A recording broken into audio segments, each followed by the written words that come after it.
Tenemos Sí. ahí nuestro entrevistado, es Alejandro Castro Santander. Ya lo estamos sumando al querido Alejandro, es una de las personas más lúcidas que hay con respecto a hablar de educación.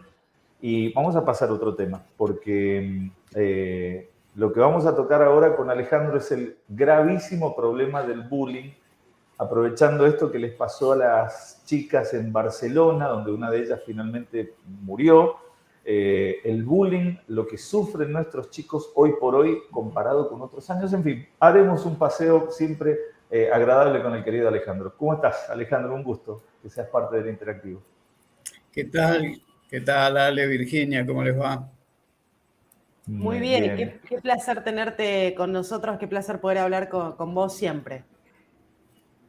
Bueno, Alejandro, ahí voy a pasar revista a tus cargos: psicopedagogo, investigador, experto en gestión educativa, director general del Observatorio de la Convivencia Escolar. O sea, ¿quién mejor que vos para hablar acerca de esto? ¿Qué hacer para que no se repita la tragedia de las gemelas argentinas en Barcelona? Sufrían bullying, cansadas, atosigadas, y tomaron la peor de las decisiones. ¿Cómo estamos hoy? ¿Qué hacemos para evitar esto? A ver, lo primero es hacerlo visible, ¿no? ¿Por qué? Porque si nos centramos en el caso de estas chiquitas argentinas en Barcelona, lo primero desde la institución educativa fue negarlo. Eso fue lo primero. A partir de la cantidad de evidencias que hubo, sobre todo de testimonio de los mismos compañeros y compañeras de estas dos chicas, no tuvieron más remedio que reconocer que había algo que no habían visto, evidentemente. No era solamente negarlo, sino directamente decir, no lo vimos, no nos dimos cuenta. Los mismos padres también no tenían mucha idea de la magnitud, de cómo les estaba afectando lo que les estaba pasando. Así que por eso siempre insistimos, hay algo que hay que seguir repitiendo. En general, el fenómeno bullying, el fenómeno del acoso entre escolares es muy silencioso. No hay que imaginárselo como algo llamativo, ¿no? Ruidoso dentro de una comunidad educativa, sino que en general los que más claro lo tienen, la mayoría de las veces son justamente las víctimas, los chicos que son los que acosan, los bullies. En general hay de dos tipos, ¿no? Está el que por ahí tiene cierta perversidad, ¿no? Y quiere dañar realmente, no está jugando. Y hay otros que entran en la dinámica del grupo, lo toman el tema de las burlas, el tema del ninguneo, ¿no? Toda la cantidad de cosas que hacen entre los chicos, algunas con cierta crueldad, ¿no? Pero muchas veces lo toman como algo divertido, ¿no? Como algo que, de hecho, hay algo interesante también, ¿no? Muchas veces cuando uno habla con el chico que está sufriendo esto, muchas veces dice, no, bueno, pero así nos tratamos, ¿no? Como si fuera propio de las relaciones, de los vínculos que establecen los chicos. Entonces, es un fenómeno muy complejo que hay que trabajarlo de manera preventiva, muy temprano. Nosotros decimos que aquellas instituciones que pueden hacerlo tienen que estar y tienen la posibilidad de tener nivel inicial, primaria y secundaria, hay que tratarlo ya de entrada junto con la familia. Aquellos que tienen solamente secundario, ¿no? Como pasa muchas veces en las escuelas estatales, tienen que hacer buenos diagnósticos para ver qué está pasando. Y a partir también de algo que es importante, que es la formación del docente, qué es lo que ve el docente, ¿no? Tiene que haber una especie también de formación o de pedagogía de la mirada. No quedarme solamente con algunas cosas muy generales que yo puedo ver en el grupo, sino también compartir con mis compañeros, ¿no? Porque hay algunos que tienen la posibilidad de ver, por ejemplo, qué es lo que pasa en un recreo. Lo que pasa en un recreo no es lo mismo que puede pasar en un aula. Yo puedo ver a un chico que se levanta y le pega a otro, ¿no? Y digo, este alumno es un alumno violento, y en realidad se levantó porque hace mucho que lo vienen cargando, ¿no? Con un tema, y se levantó y le pegó a otro. Pero si yo lo veo, es lo que llamamos la víctima activa. Si yo lo veo en el recreo solo y que viene uno chiquitito, lo patea y sale corriendo, ya tengo indicadores, ¿no? No es todo tan así como se ve. Ahora, ¿cómo se dan cuenta los papás antes de llegar a estas instancias tremendas? ¿Cómo pueden darse cuenta los papás que el chico no está exagerando, que al chico le está pasando algo? Ya sea porque puede ser de los dos lados, porque él es el que provoca la violencia, él es el bully, o a él le están haciendo bullying. ¿Qué tienen que notar los A ver, papás? lo Las primero, señales. sí, no, está clara la pregunta, ¿no? En familia, ¿qué pasa en familia? Claro. Lo primero es que eh, que se haya hecho el hábito a nivel familiar del diálogo, que se hable, ¿eh? Que se hable. Entonces, tanto un puber como un adolescente, posiblemente si tiene un problema lo comunica a sus padres. Desde la investigación lo que hemos encontrado que prácticamente hay un 40% que sufre situaciones de violencia que no las comunica al adulto. Las habla con quien más lo habla es justamente con sus compañeros, con sus amigos, que dicho de paso tienen pocos, ¿no? En general los chicos que son víctimas de situaciones de violencia dentro del ámbito escolar no tienen tantos afines. ¿Por qué? Porque hay muchos que no quieren formar parte de su círculo, no quieren formar parte de ese espacio donde, a ver, lo peor que le puede pasar a un chico, a un estudiante, es justamente entrar dentro de la categoría de víctima. Tiene mucho más estatus dentro del grupo el agresor. El agresor tiene, en general, ya sea por miedo o un poco también por lo cultural, ¿no? Valoramos a veces este tipo de cosas. En general, hay muchos que quieren ser o quieren imitar a aquellos que son violentos, ¿no? Entonces, bueno, los padres tienen que estar muy atentos. Empezar con el tema del hábito del diálogo y también estar atentos con detalles, ¿no? Cómo llega a la escuela, cómo viene con sus útiles, si los trae, dice los perdí y a veces se los sacaron. El tema de la ropa, la ropa puede venir a veces desgarrada también, los cambios de ánimo, estados de ánimo, ¿no? A veces no solamente están tristes, sino también a veces están un poco agresivos. O sea, hay muchos indicadores que muestran que mi hijo hay algo que no va. Si realmente soy cercano con mi hijo, me doy cuenta, ¿no? Claro, el tema es cuando mi hijo también es un anónimo, es un desconocido, y a veces las autoridades de un colegio que se preocupan por estos temas tienen más claro quién es mi hijo que yo mismo, ¿no? Alejandro, el primer motivo que nombraste como para potenciar el bullying, evidentemente es un problema que tiene tantas aristas, es como situarse en el medio y tener rayos donde todos estos motivos han sido los que potenciaron. Pero hablaste de la responsabilidad de la institución, ¿no? Del mismo colegio. ¿Por qué pasa eso? ¿Le conviene al colegio que no se sepa lo que pasa puertas adentro? ¿Por qué pasa eso? A ver, lo primero, en relación a lo que dijiste con la complejidad del fenómeno, nosotros utilizamos un modelo, que es un modelo muy sencillo, que es el que utiliza la Organización Mundial de la Salud.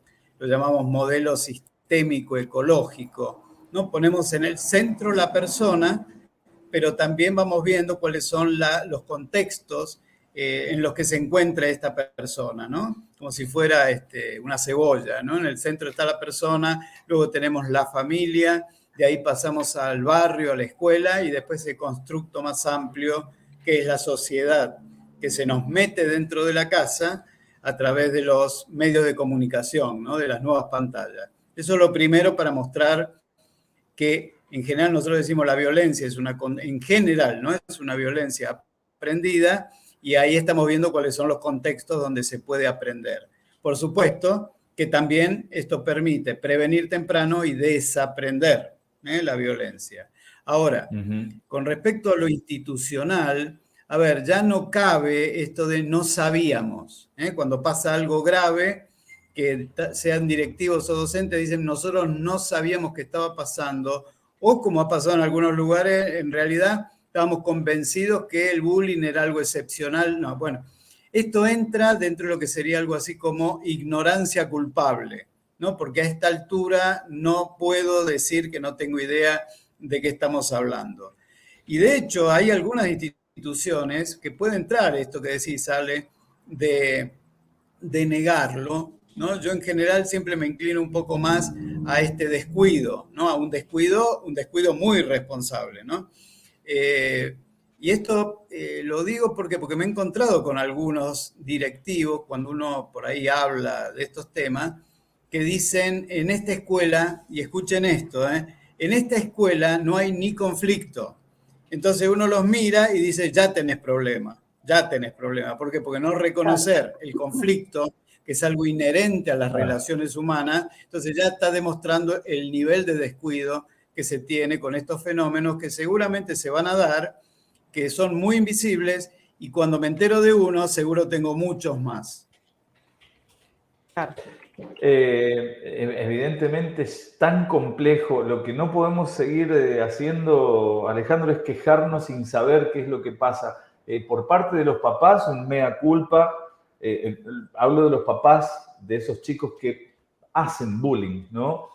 Mea culpa, considerar que su hijo, sí, es posible que su hijo sea agresivo, porque la palabra de la mayoría de los papás ya no es como antes, como cuando uno era chico. Alejandro, vos seguramente te acordás que cuando había una queja del colegio, el que cobraba era uno, volvía al colegio y sácate. No estamos a favor del golpe, pero sí acerca de una marca, una reprimenda, un cierto castigo, ¿no? Para hacerle ver al chico que está obrando mal. Hoy no está ocurriendo eso, cambió ese parámetro y eso también es grave. Sí, a ver, les cuento un poco lo que va diciendo la investigación, ¿no?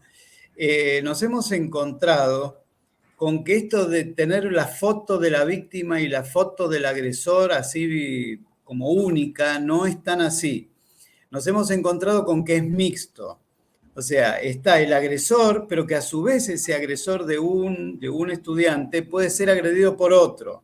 Y también encontramos a la víctima, que es víctima y se queja de eso, pero a su vez victimiza a otro. Esto lo hemos encontrado de una manera muy frecuente. Y es por eso también, ¿no?, que decimos, porque es como que todos están metidos, lamentablemente, dentro de un clima de violencia. Nuestra sociedad es una sociedad violenta. América Latina y el Caribe está considerado ya desde hace varias décadas como la región más violenta del mundo. Entonces tenemos que pensar todo esto, ¿no? Nosotros ya sabemos qué pasa en la escuela, o por lo menos si no lo hemos percibido, sabemos que en nuestra escuela hay cierto riesgo, un riesgo bastante notable de que se sucedan hechos de violencia.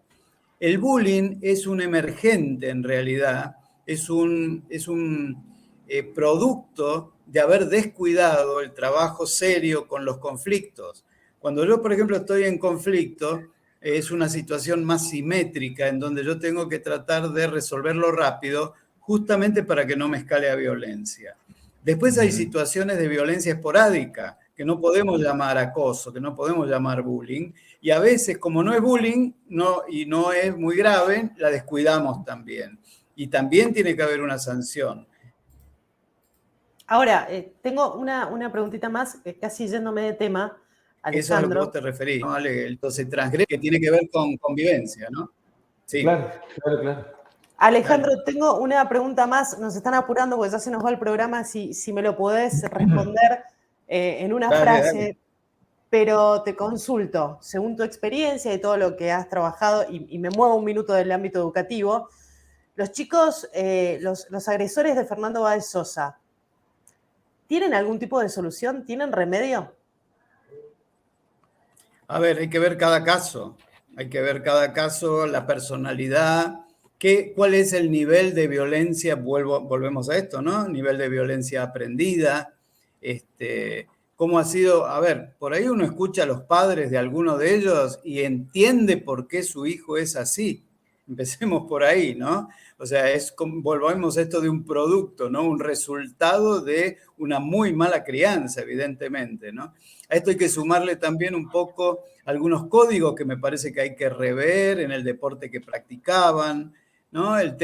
Volvemos al tema también de la edad, el tema de estos machismos violentos que forman parte de la cultura y que hay que seguir trabajando con esto. Me parece que estamos hablando demasiado de estos temas, pero no le estamos poniendo, digamos, las estrategias que se conocen, que se deben trabajar. ¿no? Entonces son muchos los elementos que intervienen para que uno pueda hablar de cada uno de los casos de violencia, por qué lo hizo, por qué algunos no pegan, pero se divierten cuando otro pega, ¿no? Hay que analizar todo eso, ¿no? Hay que analizar, por eso digo, es un fenómeno muy complejo y necesita que se lo trate integralmente. Sí, necesita ser tratado para ayer, y escuchándolos a ustedes, que son las personas que están más cerca y que investigan, Alejandro, estaría bueno eso, ¿no? Llevar precisamente, tomar el toro por las astas, como decían nuestros antepasados. Alejandro Castro Santander, psicopedagogo, investigador, muchísimas gracias, en serio. Un placer hablar, como siempre, con vos. Un gusto, chicos, que sigan muy bien. Ahí estábamos. Entonces, como decíamos, Vito, Alejandro Castro Santander, psicopedagogo, investigador, experto en gestión educativa, director general